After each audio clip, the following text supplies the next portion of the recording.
down through the centuries? This is a terrific question that I have been interested in for a very long time.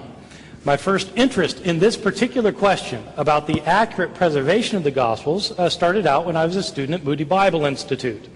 At Moody Bible Institute, I believed, as did my professors, that the Bible is without error in the autographs.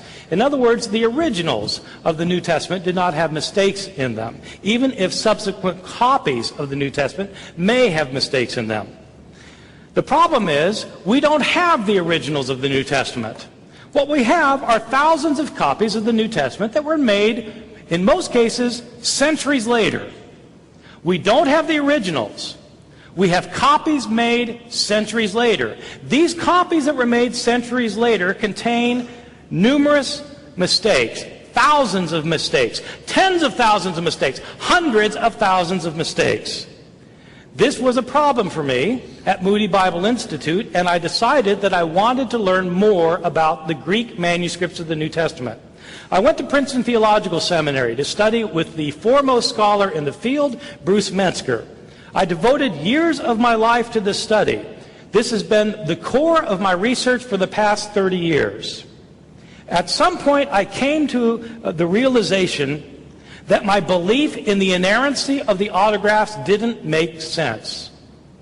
If God inspired the Bible without error, why hadn't He preserved the Bible without error?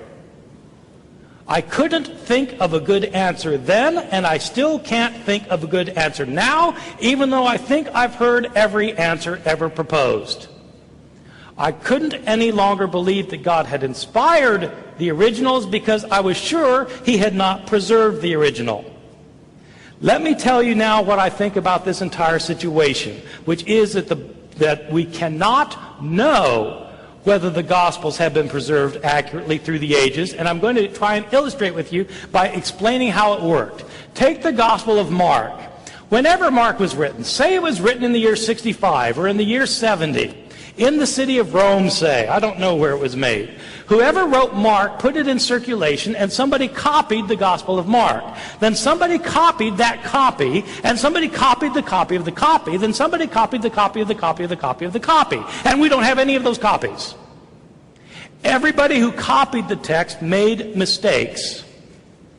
Our first surviving copy of Mark probably dates to around the year 220 A.D. That is, 150 years after Mark was first produced. Our first complete copy of Mark comes from the year 350, about 280 years after Mark. We have lots of copies from later times. From thousands of years, if 1,000 years after Mark, we get lots of copies. When you compare all of these copies with one another, they all differ from one another.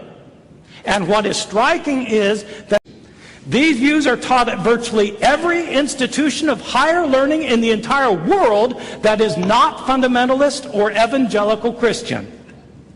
Most of these people teaching these views are themselves Christian, but they don't have an evangelical assumption that the Bible is without mistake. The only ones who say otherwise are fundamentalists or conservative evangelical Christians. How can that be? Is everyone else, apart from evangelicals, not as intelligent? Are they blind? Are they demonically inspired? Everyone else? How is it that the only ones who think differently, the only ones who think that the Bible is completely reliable, are people who have a particular theological point of view that affirms that the Bible does not have mistakes in it? This is a theological view, not a historical view. And people are, of course, welcome to have it. But the people who have it should admit that when they say the Bible is reliable, they are saying so not on historical grounds for historical reasons. They are saying so because their theological views require them to say it. If they did not have these theological views, they would agree with everyone else, Christian and non-Christian, that the Bible does not provide a reliable account of the historical Jesus and of the history of the early Christian church. Let me tell you why I think it matters. Many good Bible-believing Christians think that the Bible provides a blueprint for faith and ethics, for how you should believe, what you should believe, and how you should live. Questions over such things as abortion, gun control, gay rights, that the Bible provides us the blueprint. The problem is the Bible is not a single book. The Bible is a lot of books written by a lot of different authors who have a lot of different points of view that disagree with one another.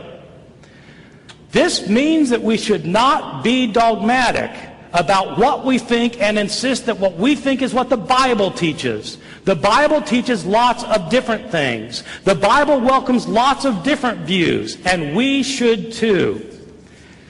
I once thought that the Gospels were completely reliable. Now I no longer think so.